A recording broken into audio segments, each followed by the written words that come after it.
It's Saturday morning. The laundry basket is already full again, and you're standing at the machine tipping the detergent bottle almost sideways trying to get the last real dose out of it before it turns to nothing but a rinse of blue water.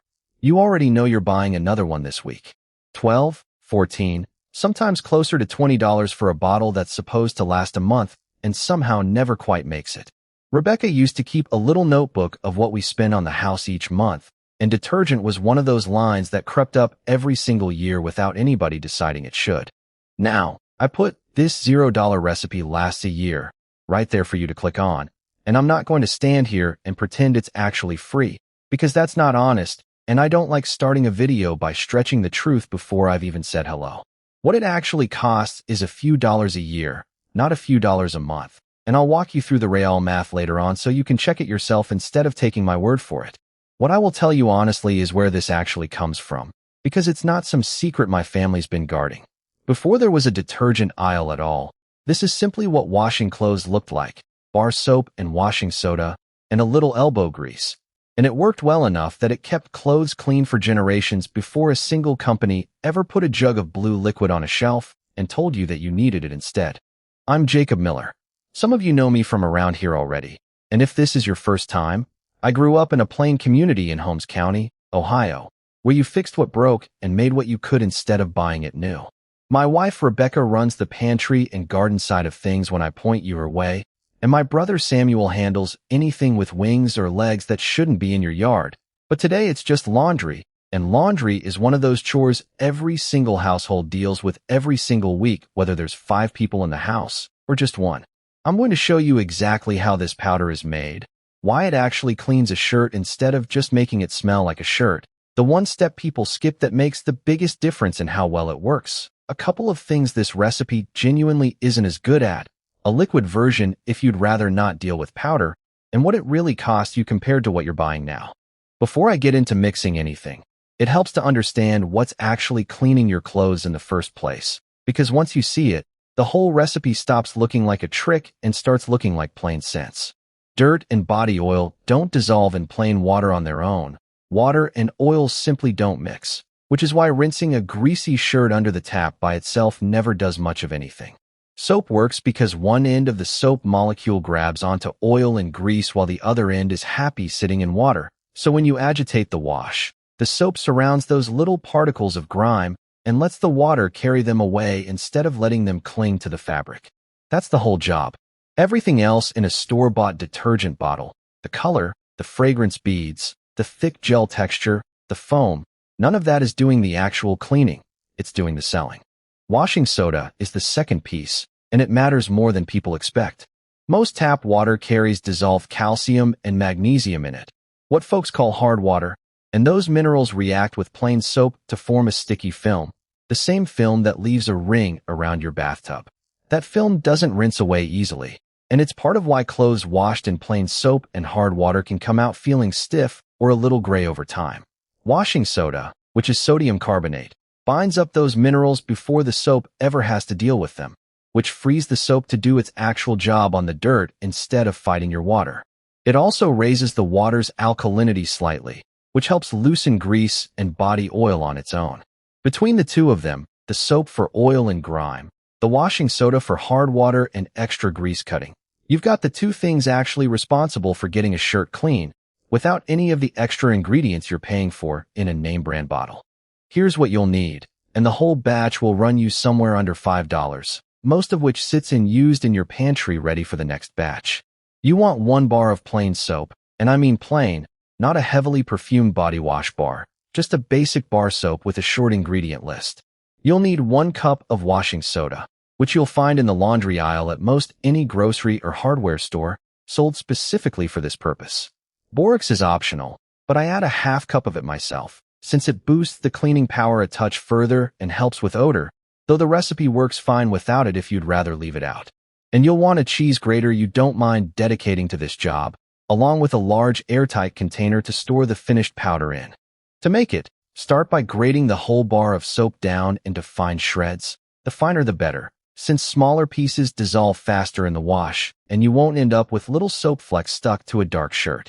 Spread the shreds out on a baking sheet, and let them air dry overnight if the bar felt at all soft or waxy, since a fully dry shred grinds down finer and mixes more evenly. Once it's dry, pulse it in a food processor for a few seconds if you have one, just to break it down further into something closer to a coarse powder. Combine your grated soap with the cup of washing soda and the half cup of borax if you're using it, and mix it thoroughly by hand or with a large spoon until the color is even throughout and there aren't any pockets of pure soap left sitting on their own. Store the finished powder in your airtight container, and it will keep for well over a year on a shelf without going bad, since none of the 3 ingredients spoil the way a food product would. If your powder feels a little clumpy after mixing, that's almost always leftover moisture from the soap not being fully dry before you grated it, and it's not a sign anything went wrong. Breaking the clumps up with a fork before you seal the container usually solves it, and letting the finished mix sit uncovered for a day before sealing it helps as well. If you're using a food processor to break the soap down further, do it in short pulses rather than running it continuously, since a soap bar can gum up the blade if you push it too hard in one go. And if you notice the powder settling into layers over a few months, with the heavier washing soda sinking toward the bottom of the container, just give it a stir before you scoop your dose, the same way you'd stir a jar of natural peanut butter that's separated a little on the shelf.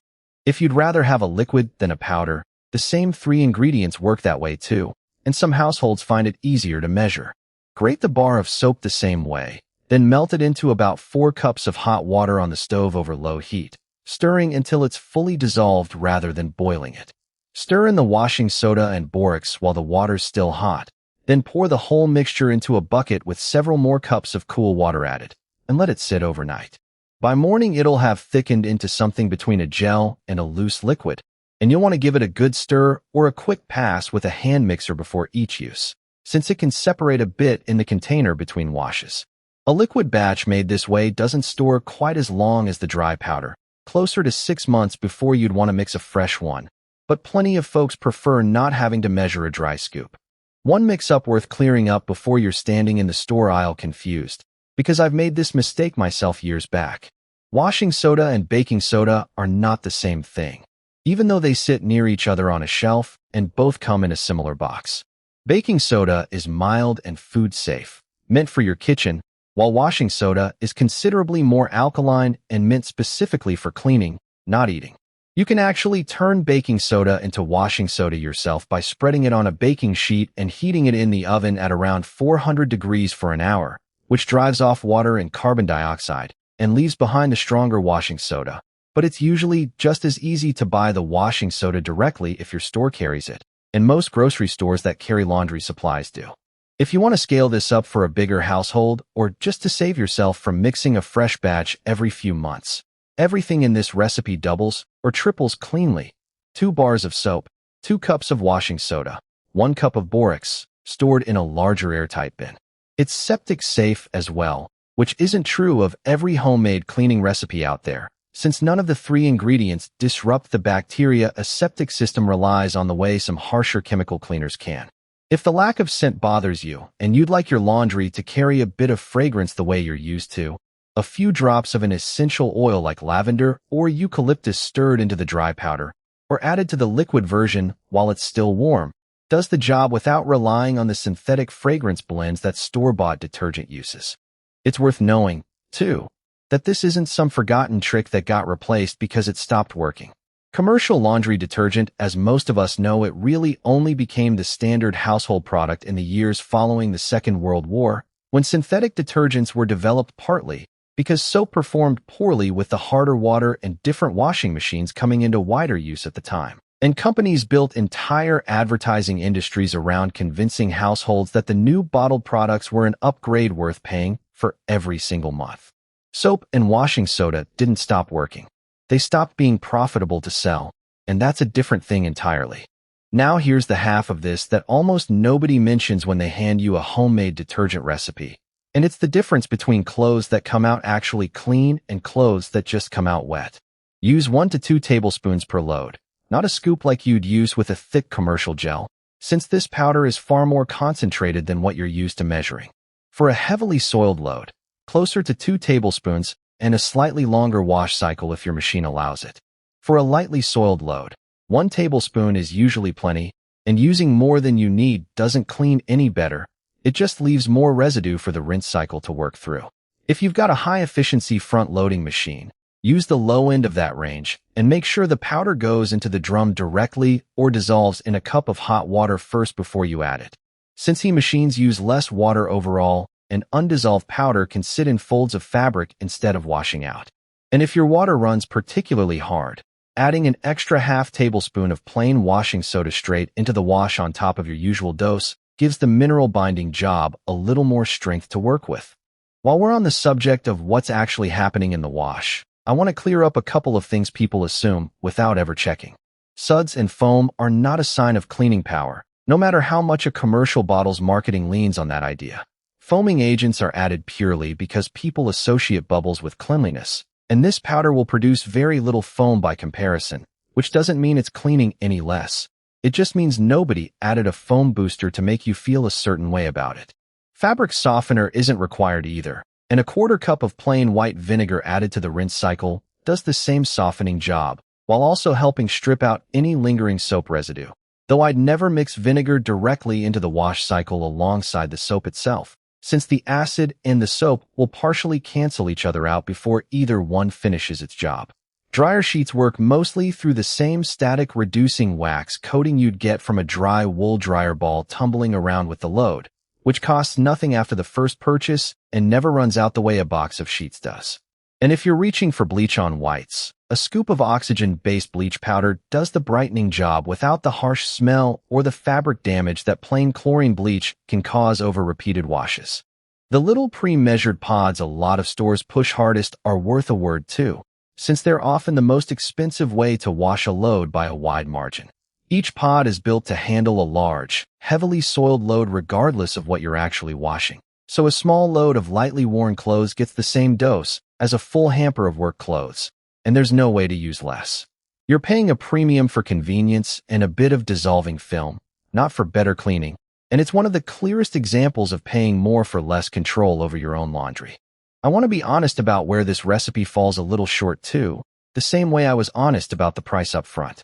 On tough grease stains, ground in dirt from work clothes, or protein-based stains like blood and sweat that have already set into the fabric, this powder alone won't outperform a modern detergent that's been engineered with enzymes specifically built to break those down. Pre-treating those spots with a bar of plain soap rubbed directly onto the stain before the load goes and closes most of that gap, and it's a step worth building into your routine rather than skipping. If you're dealing with heavily soiled work clothes on a regular basis, I'd keep a small jar of oxygen-based stain remover on the shelf for pre-treating alongside this, rather than expecting the powder by itself to handle everything a commercial detergent with a dozen additives was built to handle. It also runs a little cooler on very cold wash cycles, since soap dissolves more slowly than a liquid detergent does below a certain temperature. So if your machine defaults to a cold wash, dissolving your dose in hot water before adding it makes a noticeable difference. A few habits alongside the powder itself make a real difference too. Sort your loads by both color and soil level rather than just color alone. Since a heavily soiled item washed with lightly soiled ones means the wash water gets dirty faster and everything in that load ends up a little less clean than it should. Don't overload the machine past what lets the water actually circulate freely, since clothes need room to tumble and rub against each other for the soap to reach every surface. And if you've got the space for a line outdoors or even a rack indoors, air drying instead of running the dryer every load saves considerably more than the detergent itself does, and it's gentler on the fabric besides. For households dealing with sensitive skin or a baby in the house, this powder carries none of the added fragrance or dye that store-bought detergent usually does, which is worth knowing if anyone under your roof reacts to scented products. I'll tell you honestly why this one matters to me more than most household tips I put in front of you. Rebecca and I have 5 people's laundry running through this house every week, and for years we bought whatever bottle was on sale without ever once adding up what it actually cost us over a full year. When she finally did the math out of curiosity one winter, we'd spent more on detergent alone than we had on the seed for the whole garden that season, for something that, at the end of the day, is mostly water, fragrance, and a foaming agent sitting on top of the 1 or 2 ingredients doing the real work. There's no company selling graded bar soap and washing soda in a colorful jug with a scent name on it, so nobody's putting an advertisement in front of you for it. And a lot of folks simply never think to ask what they're actually paying for beyond the part that gets their clothes clean. Now, I want to tell you honestly what to expect, the same way I told you honestly what this actually costs. This isn't going to leave your laundry room smelling like a department store, since there's no added fragrance in it at all, though your clothes will smell clean rather than smelling like anything in particular, which some people prefer once they get used to it. For regular loads, towels, everyday clothing, bed sheets, you'll find it works just as well as what you were buying before, often better once your water is properly balanced with enough washing soda. For the tougher stuff I mentioned, plan on pre-treating rather than expecting the powder alone to do all the work. And the cost math is straightforward enough that you can check it yourself. 1 bar of soap, 1 box of washing soda, and 1 box of borax, bought once, makes enough powder to last a typical household close to a full year of regular washing. And even buying all 3 ingredients fresh, you're looking at somewhere around $4 or $5 total for that whole year, against the roughly $150 to $200 a lot of households spend on bottled detergent over the same 12 months. So here's what I'd ask you to try this week. Pick up a bar of plain soap, a box of washing soda, and a box of borax if you'd like the extra strength, and mix up your first batch this weekend using the ratio I walked through. Measure your dose properly, 1 to 2 tablespoons depending on the load, rather than eyeballing it the way you might with a thick gel. Keep a small bar of the plain soap by the machine for pre-treating anything that needs it. And give it 2 full weeks running through your actual laundry before you decide whether it's working for your household, since one load isn't enough to judge it fairly either way. Tell me in the comments what your water's like where you are, hard or soft, and whether that's changed how this worked out for you, because it genuinely does make a difference, and I'd like to hear what people are finding across different parts of the country. And if you try it on a stubborn stain, let me know what worked and what didn't, since that's exactly the kind of thing I like adjusting these tips around. If your yard's been giving you as much trouble this summer as your laundry bill has, my brother Samuel put together a proper mosquito trap that costs about the same as 1 load of name brand detergent and lasts most of the season, and it's over on his channel if that's been on your mind too. Next time here, we're getting into the pantry side of things and how Rebecca stretches a grocery budget further than you'd think possible for 5 people. Until then, mix your first batch, measure it properly, and remember that most of what's in your laundry room right now, you were taught you needed. You didn't.